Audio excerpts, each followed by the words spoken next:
And we are back with our cool guest, Z. Not host. No, not host, because I can't speak today, evidently. Neither of us can. It's good. Yeah. It's fine. So, Z, can you tell us your name and your company? Yeah, so my full name is Junghua Yang, but obviously, people just call me Z because it's a lot easier.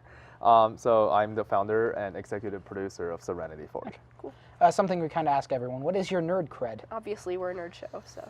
Nerd cred. I mean, I was on a show called Extra Credits before. I don't know if you guys are gamers, but I it's think I have seen some of those. Yeah, it's one of those things. And also, I gave a TED talk about how video games saved my life when I was Nice. 18 years old. I actually played something like essentially full-time playing games for 2 years when I was 18 to 20. So I don't know. There's a lot of hours in there that you Okay. could count. Yeah. So can you explain a little bit more how you got into gaming and why it's, relevant to your life? Yeah, I mean, like I always grew up playing games, I guess. So both my parents were actually gamers. My dad would always show me games like Prince of Persia, the really old games, and then my mom was actually really into Doom, which is like weird enough. So grew up playing a lot of these games, and then when I was in middle school and high school, I enjoyed a lot of console games. Like I think Super Nintendo is my favorite console of all time. GameCube is pretty good too, although I'm sure everyone else disagrees. And then eventually got into Sony PlayStation games as well. Right. So yeah, I mean, like I've always just enjoyed games and decided to do this eventually. Yeah. Cool. So when making games, how long does it usually take from idea to finished product? Ooh, something like that. It's a really hard question to answer. It's kind of like writing an essay. How long would it take? And Right. it could range from all sorts of things, right? If you write a small essay that doesn't really count for a lot of points at school, then you can knock it out in like an afternoon. Right. But if it's like your senior thesis or something, then you have to spend a whole year doing it. Right. So video games is kind of the same thing. For games like an indie game, it could be as simple as 42 or 48 hours. People do game jams where you make games in a day or two. Right. But then if you look at games like Duke Nukem Forever or The Last Guardian, you could wait up to something like 12, 15 years to finish a Especially game. with The Last Guardian. Yeah. So, trying to pick your favorite child, what's the favorite game you've made at Serenity? Ooh, that's hard to say. Actually, I think one of our new games that hasn't come out yet, called The King's Bird, is probably my favorite Okay. game. The game was inspired a lot by games like Journey and Dust Force, which is very much, it kind of empowers the player through a lot of the game mechanics and the story. So that's definitely my favorite one. So when building these games, what kinds of things do you want to create in the playing experience? Like, are there any specific things that in all your games you want players to kind of be getting from the games? Yeah, absolutely. One of the main things that we do at Serenity Forge that's a little bit different from other game dev studios is that we believe that video games could do a lot more than just train you to shoot people in front of a screen or like waste time knocking over bricks on your phone or something like that. We believe that games are still, the medium itself is still in its infancy, and there's so much more we could do to kind of advance the medium. So what we call it is that we call our team value-driven game developers. We want to instill values inside our games, whether if it's educational value, tricking people into learning rocket science without them realizing it, or creating a shooter game where you can't shoot, but however you have to make friends with your enemies to try to survive together. Both of these are actually games that we have made before, and this is the kind of our way of approaching game development. Cool. Pixel Galaxy was the one where you had to make friends, right? Yes, exactly. I played a couple of your games last night. They're really good. Oh, thank you. Sorry, I had a question and I forgot it. But like, what kinds of things, obviously the games that we were playing are very different artistically. So like, how does that work? Do you see it like being like a painter? Like you have to know how to sculpt, or you have to know how to use oil paints and watercolors. Like, they're very different games, so how do you get skilled at all these different? Yeah, so being a game developer is actually a really vague and ambiguous term. When someone comes over to you and says, I make games, it could mean so many different things, right? They could be a programmer who is really good at code or writing some kind of a physics engine, mathematician behind the physics. There's some pretty complicated stuff. But on the opposite end of the spectrum there, you have your artists, 3D modelers, 3D animators. You can have your effects artists, which are actually programmers. programmers. You would not ever imagine that.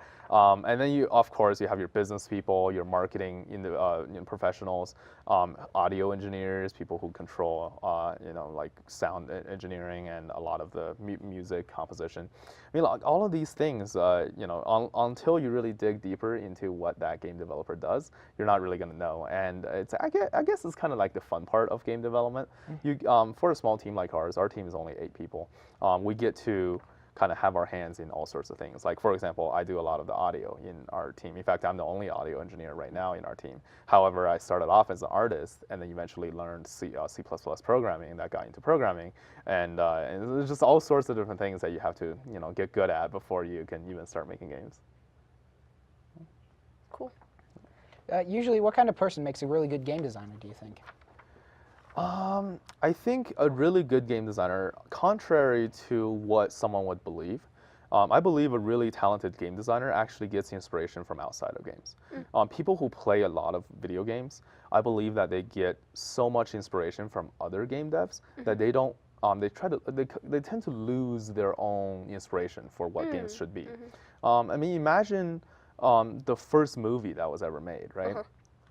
That person thought about a story that was probably written down in a book, or like saw some pictures and was imagining how would this look when it's in motion, right? Yeah. And then that person gets to just think and do whatever that person wants to create that vision. Yeah. Similar with video games. If you play first-person shooters and just think about shooting people as the only type of game that there is, then you can't really get out of that mentality.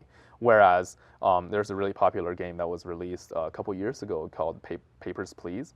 And this, so this game created by Lucas Pope, the game was you play as like a Customs officer. Yeah, customs officer during the Cold War era. Okay. So you have to make sure that you're like counter-terrorism, but at the same time trying to not embezzle money, and it's just like all sorts of different political agenda and personal agenda all kind of snap together in one.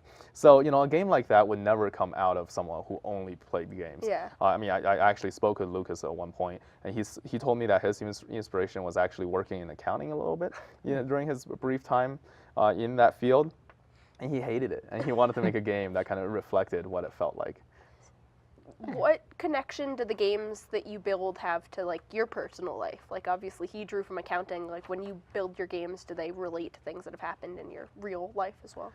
Yeah, so for me, I guess the biggest inspiration for me is that when I was 18, I was hospitalized for 2 years. So I briefly touched on this before, but what happened is I was diagnosed with a very severe and actually at the time fatal illness, where I literally could not get out of my bed. So while I was going through treatment, I played a lot of games, and these games really helped me shape my world essentially. Once you get sick like that, when you're always in the hospital, you can't quite go out there and just interact with friends or keep up with friends even, because everyone's off doing their own thing. So I started losing touch with all of my friends from high school. My family was, I'm a first-generation immigrant, so I don't have much family here in America anyway. So I was very lonely at that time, just by myself. However, by playing video games, single-player games would teach me that I could be a hero and I could go out there and save the world, right? Like Cloud or Chrono. Whereas multiplayer games like World of Warcraft or League of Legends at the time, introduced me to a lot of friends that actually gave me a lot of hope. People from all over the world who didn't speak English, they would check up to make sure that I'm taking my medicine, making sure that I'm sleeping and getting the proper amount of rest. And that kind of morale boost, I never found anywhere else in life. And eventually I recovered from playing games, essentially. And when I was in college, finally enrolled back in college, I thought to myself, these games that I played when I was sick, they were not designed to really help me, but in the end, they saved my life. What if we start designing games with intention to help other people? And that's kind of how we started making games. Yeah, that's cool. So we're going to go to break here, and when we get back, we'll start talking about one of your games, Four-Sided Fantasy. All right, sounds good. Cool.